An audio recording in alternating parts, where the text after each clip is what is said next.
ভূয়াপুরে ওষুধের দোকানে দুর্ধর্ষ চুরি, কেটেছে সিসিটিভি ক্যামেরার তার। টাঙ্গাইলের ভূয়াপুরে সংঘবদ্ধ চোর চক্র ওষুধের দোকানের চালের টিন কেটে 10 লক্ষাধিক টাকার ওষুধ চুরি করেছে। চুরি করার আগে তারা দোকানে থাকা সিসিটিভির ক্যামেরার তার কেটেছে। দোকানের মালিকের দাবি, চোর চক্র বেছে বেছে দামি ওষুধগুলো চুরি করেছে। শুক্রবার দিবাগত রাতে ভূয়াপুর টাঙ্গাইল সড়কের ভূয়াপুর বাজার মোড়ের রহিমা ফার্মেসিতে দুর্ধর্ষ চুরির ঘটনা ঘটেছে। ঘটনার পর পুলিশ ঘটনাস্থল পরিদর্শন করেছে। রহিমা ফার্মেসির স্বত্বাধিকারী রকিবুল ইসলাম রাকিব জানান, প্রতিদিনের মতো দোকান তালা লাগিয়ে বন্ধ করে বাসায় চলে যাই।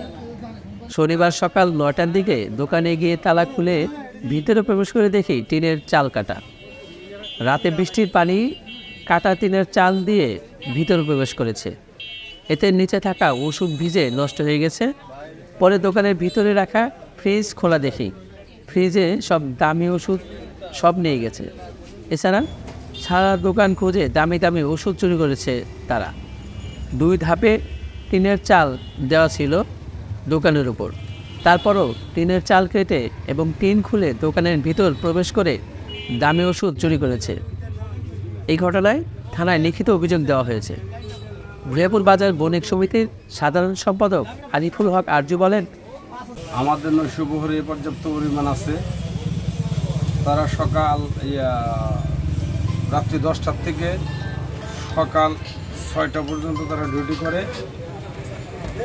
বিভিন্ন জায়গায় ঘোরাফেরার মাধ্যমে চলে। আমাদের ভূয়াপুর থানাধীন আমাদের ওসি মহোদয় ভূয়াপুরের বাজারের জন্য বিভিন্ন আঙ্গিকে টহল পুলিশ থাকে।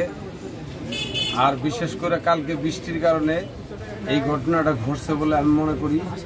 যেহেতু উপরের থেকে টিন কাটছে, আমার নাইট গার্ডগুলো তো নিজদা থাকে, তার মধ্যে যে শব্দ হবে, সাউন্ড হবে, সেটা তো বৃষ্টির কারণে পারে নাই। আর দোকানের লাইন, সিসি ক্যামেরা যাবতীয় কাটছে। আমাদের বাজার সমিতির পক্ষ থেকে বাজার সমিতির সাধারণ সম্পাদক হিসেবে পরিচালনা পরিষদের সদস্যরা যারা আছে তাদের সাথে নিয়ে আমরা আলোচনার সাপেক্ষে এই দোকানের জিডি করিয়েছি এবং কি এইটা যদি কোনো জায়গায় যদি ধরা পড়ে আমরা এইভাবেই উদ্ধার করতে পারবো। তাছাড়া আমাদের এইটুকু সান্ত্বনা দেওয়া ছাড়া আর কিছু নাই।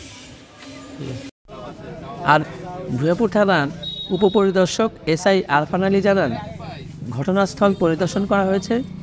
দোকানের চালের টিন কেটে চোর চক্র ভিতরে প্রবেশ করে চুরি করেছে। তদন্ত হচ্ছে এবং আইনগত ব্যবস্থা প্রক্রিয়াধীন।